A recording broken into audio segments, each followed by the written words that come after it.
আজকের গুরুত্বপূর্ণ আঞ্চলিক সংবাদে সবাইকে জানাই স্বাগতম। আজকের সন্ধ্যার বিশেষ খবর হলো 10 বছর পর রাজ্যে ফিরছে বিদেশি শনাক্তকরণের অভিযান। 8 মাসে রাজ্যে 54 জন বিদেশি, সবচেয়ে বেশি 48 জনই করিমগঞ্জে। ফের আসামে বিদেশি শনাক্তকরণের অভিযান শুরু হতে চলেছে। দিশপুরে সাংবাদিক সম্মেলন করে একথা জানালেন খুদ রাজ্যের মুখ্যমন্ত্রী ডক্টর হিমন্ত বিশ্ব শর্মা। তার সরকারের আমলে অবৈধ অনুপ্রবেশ পুরোপুরি বন্ধ, কেউ এ রাজ্যে এসে আশ্রয় নিতে পারছে না বলে এতদিন দাবি করে এলেও এদিন ঠিক উল্টো পথেই হাঁটার ইঙ্গিত দিলেন মুখ্যমন্ত্রী। জানালেন 2014 সালে এনআরসি প্রক্রিয়া শুরুর পর থেকে এ রাজ্যে বিদেশি শনাক্তকরণের কাজ প্রায় বন্ধ হয়ে পড়েছিল, ঘুমোচ্ছিল রাজ্য পুলিশের সীমান্ত শাখা। কিন্তু ইদানিং সামান্য হলেও বাংলাদেশ থেকে অনুপ্রবেশের ঘটনা ঘটছে, পুলিশ পুশব্যাক করেও দিচ্ছে। তারপরও বিদেশি শনাক্তকরণের অভিযান শুরু করার প্রয়োজন রয়েছে। এ ব্যাপারে এদিন রীতিমতো 2 পাতার এসওপিও জারি করেন মুখ্যমন্ত্রী। এই এসওপিতে বলা হয়েছে, ইদানিং রাজ্যে বিদেশি অনুপ্রবেশকারীর সংখ্যা বাড়ার খবর পাওয়া গিয়েছে। এ বছরের জানুয়ারি থেকে এ পর্যন্ত রাজ্যে 54 জন অবৈধ অনুপ্রবেশকারী শনাক্ত করা গিয়েছে। তার মধ্যে 48 জনই করিমগঞ্জ জেলার, 4 জন বঙ্গাইগাঁওয়ে, হাফলং জিআরপি ও দুপড়ি পুলিশ একজনকে আটক করেছে। এই অবৈধ অনুপ্রবেশকারীদের মধ্যে 45 জনকেই তাদের দেশে পুশব্যাক করা হয়ে গিয়েছে। 9 জনকে করিমগঞ্জ পুলিশ গ্রেফতার করেছে। বিশেষ করে উজান আসাম ও উত্তর আসামের জেলায় ইদানিং বিদেশি লোকের গতিবিধি টের পাওয়া গিয়েছে। আর এর মোকাবিলায় আসাম পুলিশের সীমান্ত শাখাকে এখন থেকে বিশেষ অভিযান শুরু করার নির্দেশ দেওয়া হয়েছে। এসওপিতে বলা হয়েছে, বিদেশি শনাক্ত করে তাদের ফেরত পাঠানোর ক্ষেত্রে বিশেষ উদ্যোগ নিতে হবে সীমান্ত পুলিশকে। সীমান্তে নজরদারি বাড়াতে হবে। বিএসএফের সঙ্গে এক্ষেত্রে শক্তিশালী সমন্বয় রক্ষা করে চলতে হবে। রাজ্য পুলিশ প্রধান মাসে অন্তত একবার বিএসএফের ডিজির সঙ্গে এ নিয়ে বৈঠক করবেন। সীমান্তের যেসব রুট দিয়ে অবৈধ অনুপ্রবেশ ঘটে সেখানে গোয়েন্দা নেটওয়ার্ক শক্তিশালী করার উপরে গুরুত্ব দেওয়া হয়েছে এসওপিতে। এছাড়া সন্দেহজনক গতিবিধি দেখলে পুলিশকে সঙ্গে সঙ্গে খবর দেওয়ার ব্যাপারে সীমান্ত এলাকার বাসিন্দাদের মধ্যে সচেতনতা অভিযান চালানোর কথাও রয়েছে। এ ধরনের বিদেশি অনুপ্রবেশকারীকে চিহ্নিত ও গ্রেফতার করে যাতে দ্রুত বিদেশি ট্রাইব্যুনালে উপযুক্ত তথ্য প্রমাণ দিয়ে মামলা শুরু করা যায় তা সুনিশ্চিত করতে বলা হয়েছে এসওপিতে। সীমান্ত জেলায় অতিরিক্ত বাহিনী মোতায়েন, সীমান্ত এলাকার আউটপোস্টগুলিতে তল্লাশি আরও বেশি কঠোর করা, গ্রামাঞ্চলে নতুন বাসিন্দা সম্পর্কে পঞ্চায়েত স্তরের লোকেরা, বিডিপি বা রাজস্ব বিভাগের লোকেদের নজরদারি বাড়ানোর কথাও রয়েছে এই এসওপিতে। ইতিমধ্যেই ট্রাইব্যুনালে বিদেশি বলে ঘোষিত অথচ পলাতক এমন লোককে খুঁজে বের করে তাদের স্বদেশে ফেরত পাঠানোর প্রক্রিয়া দ্রুত করতে বলা হয়েছে।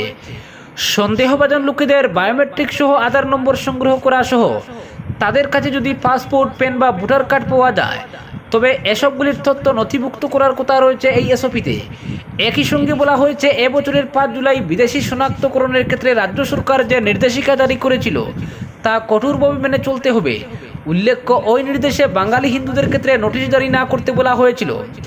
সিএ এর উদ্ধৃত করে নির্দেশে বলা হয়েছিল, যেহেতু বাঙালি হিন্দুদের ক্ষেত্রে আইন সংশোধন করা হয়েছে তাই এই আইনের আওতায় তারা যাতে আবেদন করতে পারেন সেই কথা মাথায় রেখেই আপাতত কোনো নোটিশ জারি না করতে। হঠাৎ করে বিদেশি শনাক্ত করার ব্যাপারে হিমন্ত বিশ্ব সরকারের এই উদ্যোগের পেছনে সেই আসাম চুক্তির ছায়াই দেখতে পাচ্ছে রাজনৈতিক মহল। তাদের মতে 6 দফা বাস্তবায়িত করার সিদ্ধান্ত নিয়েছে রাজ্য সরকার। বিপ্লব শর্মা কমিশনের সুপারিশে অবৈধ বিদেশি শনাক্ত করে পুশব্যাক করার বিষয়টিও ছিল গুরুত্বপূর্ণ। এদিন এই এসওপি জারি করে সেই সুপারিশ কার্যকর করার পথেই এক পা এগোলেন মুখ্যমন্ত্রী। তবে এই নির্দেশের রাজ্যে বাঙালিদের জীবনে নতুন করে ডিনোটিশ নেমে আসার সম্ভাবনা তৈরি হয়ে গেল। অপরদিকে বরাককে বর্ষায় রেখে আসন সংরক্ষণ, বাসা নিয়ে 6 দফা, আগামী বিহুর আগেই 52টি সুপারিশ কার্যকর ঘোষণা মুখ্যমন্ত্রীর। বিপ্লব কুমার শর্মার প্রতিবেদনের 67টি সুপারিশের মধ্যে 52টির বাস্তবায়ন আগামী রঙ্গালী বিহুর আগেই শুরু করা হচ্ছে জানিয়েছেন হিমন্ত বিশ্ব শর্মা।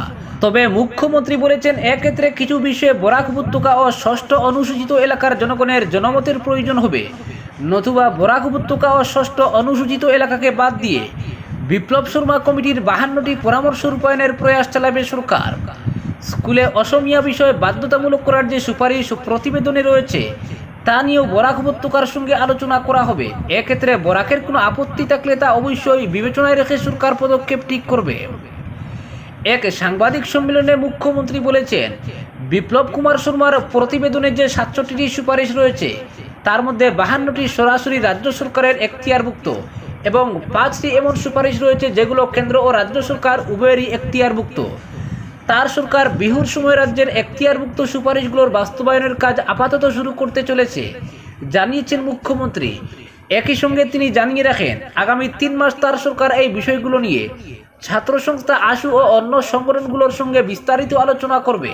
তবে মুখ্যমন্ত্রী এটাও জানিয়েছেন যে বিধানসভা ও পঞ্চায়েতের ক্ষেত্রে অসমীয়ার জন্য 80% সংরক্ষণের যে সুপারিশ শর্মার প্রতিবেদনে রয়েছে তা নিয়ে কেন্দ্র সরকারের সঙ্গে আরও বিস্তারিত আলোচনার প্রয়োজন রয়েছে। মুখ্যমন্ত্রীর ভাষায় অসমীয়ার জন্য আসন সংরক্ষণ সহ আরও কয়েকটি বিষয়ে বিস্তারিত আলোচনার প্রয়োজন রয়েছে। তবে বরাক উপত্যকা ও বিটিএডিকে বাদ দিয়ে সমগ্র রাজ্যে বিপ্লব শর্মা কমিটির পরামর্শ রূপায়ণ সম্ভব বলে মত পোষণ করেন মুখ্যমন্ত্রী। তিনি বলেন, কমিটির মূল পরামর্শ রয়েছে ভাষা, জমির অধিকার, সাংস্কৃতিক ঐতিহ্যের রক্ষণাবেক্ষণ। কিছু ক্ষেত্রে আশু, বিটিআর, ডিমা হাসাও, কার্বি আংলং ও বরাক উপত্যকার জনগণের সঙ্গে আলোচনার প্রয়োজন রয়েছে। তবে বরাক ও 6ষ্ঠ অনুসূচিত এলাকাকে বাদ দিয়ে যদি রূপায়ণ করা হয় তাহলে আলোচনার কোনো প্রয়োজন হবে না। তিনি বলেন, বিপ্লব শর্মা কমিটির প্রথম পরামর্শ হচ্ছে লোকসভা, বিধানসভা ও পঞ্চায়েতে অসমীয়াদের জন্য 80% সংরক্ষণ তা রূপায়ণ করা সম্ভব নয়। এক্ষেত্রে বরাক উপত্যকার জনগণ কি প্রতিক্রিয়া প্রকাশ করেন সেটাও এক বড় প্রশ্ন হবে, ফলে এ নিয়ে বরাক উপত্যকার সঙ্গে আলোচনা করা হবে। তিনি বলেন, বিপ্লব শর্মা কমিটির পরামর্শ রূপায়ণে কেন্দ্রীয় সরকারের সঙ্গে আলোচনা করবে রাজ্য সরকার। সেই আলোচনায় কমিটির যে 15টি পরামর্শ কেন্দ্রের অধীনে রয়েছে সে নিয়েও আলোচনার পোষকতা করেন মুখ্যমন্ত্রী। তিনি বলেন, বরাক উপত্যকা ও 6ষ্ঠ অনুসূচিত এলাকাকে বাদ দিয়ে 52টি পরামর্শ এপ্রিলের মধ্যে রূপায়ণের প্রয়াস চালাবে সরকার।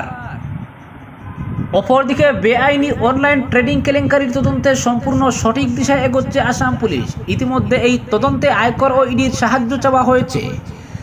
তদন্তের দায়িত্ব সিআইডিকে সমঝে দেওয়া হয়েছে। রাজ্য সরকার এই কেলেঙ্কারির তদন্তে একটি বিশেষ তদন্তকারী দল বা সিট গঠন করেছে। সেই এসআইটির পর্যবেক্ষণে এর তদন্ত চলবে।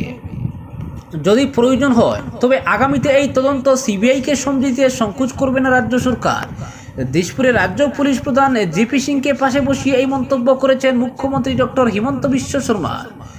ডিব্রুগড়ে বিশাল ফুকনের 2200 কোটি টাকার বিশাল কেলেঙ্কারি নিয়ে যখন গোটা রাজ্য তুলপাড়, তখন বিভিন্ন প্রান্ত থেকেই প্রতিদিন শত শত কোটি টাকার প্রতারণার খবর প্রকাশ্যে আসছে।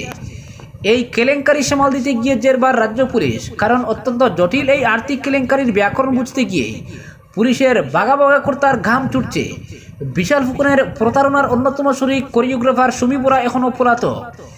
গুয়াহাটিতে থাকলে গত 4 দিনে পুলিশ তাকে ধরতে পারেনি। এ নিয়ে সাংবাদিকদের প্রশ্নের জবাবে রীতিমতো বিব্রত মুখ্যমন্ত্রী বলেন, আপনারা সব ব্যাপারী রাজ্য সরকারকে কাঠগড়ায় তুলতে চান। রাতারাতি ধনী হওয়ার লোভে টাকা দিলেন কিছু লোক। আমরাই তো কেলেঙ্কারির সঙ্গে জড়িত লোককে ধরে আনলাম, তখন আপনারা সবাই জানলেন। এখন আপনারাই আমাদের দায়ী করছেন। কোনো সংবাদ মাধ্যম তো এমন কেলেঙ্কারির কথা আগে থেকে জানায়নি। তখন উপস্থিত সাংবাদিকরা জানান, সংবাদ মাধ্যমেই প্রথমে এই কেলেঙ্কারির খবর প্রকাশ পেয়েছিল, তারপর পুলিশ অ্যাকশনে নামে। যদিও মুখ্যমন্ত্রী তার মন্তব্যে অটল থাকেন। হিমন্ত জানান, রাজ্য সরকারের এই কেলেঙ্কারির ক্ষেত্রে লুকোনোর কিছুই নেই। প্রাথমিকভাবে পুলিশ তদন্ত করছে যথেষ্ট দক্ষতার সঙ্গে। বড় মাপের কেলেঙ্কারির তদন্ত সিআইডি করছে। অপেক্ষাকৃত ছোট মামলার তদন্ত জেলা পুলিশই করবে। সিট গঠন করা হয়েছে। গোটা তদন্ত হবে সিটের নজরদারিতে। ইতিমধ্যে তদন্তের জন্য আয়কর দপ্তর ও এনফোর্সমেন্ট ডিরেক্টরেটের সাহায্য চেয়েছে রাজ্য পুলিশ। যদি প্রয়োজন পড়ে তবে আগামীতে এই মামলা সিবিআইকে সমঝে দিতে রাজ্য সরকারই সুপারিশ করবে। এতদিন হয়ে গেলেও এই কেলেঙ্কারির অন্যতম পাণ্ডা সুমি বোরা এখনও নিখোঁজ। পুলিশ তাকে ধরতে পারছে না। এ ব্যাপারে মুখ্যমন্ত্রীর জবাব, কয়েক লক্ষ টাকা নিয়ে ওই মহিলা হয়তো কোথাও লুকিয়ে রয়েছেন। টাকা ফুরিয়ে গেলে এমনিতেই এসে পুলিশের কাছে ধরা দেবেন। যাবেন কোথায়? গুয়াহাটি থেকে পালিয়ে যাওয়ার সব পথ বন্ধ। পরে পুলিশ প্রধান জিপি সিং জানান, ইতিমধ্যে একটি সিট গঠন করা হয়েছে। আগামী 15 দিনের মধ্যে তদন্ত রিপোর্ট জমা দিতে বলা হয়েছে। এই তদন্তে কোনো গাফিলতি হবে না। সিআইডির শীর্ষ কর্তারা তদন্তে জড়িত রয়েছেন। এই কেলেঙ্কারিতে রাঘব বোয়াল যেই জড়িত থাকুন না কেন, তাদের আইনের আওতায় আনা হবে বলে পুলিশ প্রধান জানান। উল্লেখ্য, শনিবার আদালতে পেশ করা হয় বেআইনি ট্রেডিং কেলেঙ্কারির মূল পাণ্ডা বিশাল ফুকনকে। গত 3 দিন তিনি ছিলেন পুলিশ হেফাজতে। এদিন আদালতে পেশ করার সময় বছর 22-এর এই যুবককে যথেষ্ট হাসি খুশি দেখা গিয়েছে। পুলিশ তাকে আরও কয়েকদিনের জন্য রিমান্ডে চাইলেও আদালত তাকে এদিন জেল হাজতে পাঠিয়ে দিয়েছে। অপরদিকে করিমগঞ্জ জেলার বিধানসভা কেন্দ্র অনুসারে ভোট কেন্দ্রের খসড়া তালিকা প্রকাশ করা হয়েছে। এতে ভোট কেন্দ্রের তালিকা সম্পর্কে আপত্তি ও পরামর্শ আগামী 12 সেপ্টেম্বর বিকাল 5টার মধ্যে লিখিতভাবে ডিইও করিমগঞ্জ @nic.in এই মেইল আইডিতে অথবা জেলা আয়ুক্ত কার্যালয়ের নির্বাচন শাখায় জমা দেওয়া যাবে। উল্লেখ্য, ভোট কেন্দ্রের খসড়া তালিকা দেখার জন্য করিমগঞ্জ জেলা আয়ুক্ত কার্যালয়, করিমগঞ্জের নির্বাচন কার্যালয়, রামকৃষ্ণনগর, নিলামবাজার, পাতারকান্দি, বদরপুর ও করিমগঞ্জ সদর চক্র আধিকারিকের কার্যালয়ে পাওয়া যাবে। আজকের বিশেষ সংবাদ এখানেই সমাপ্ত।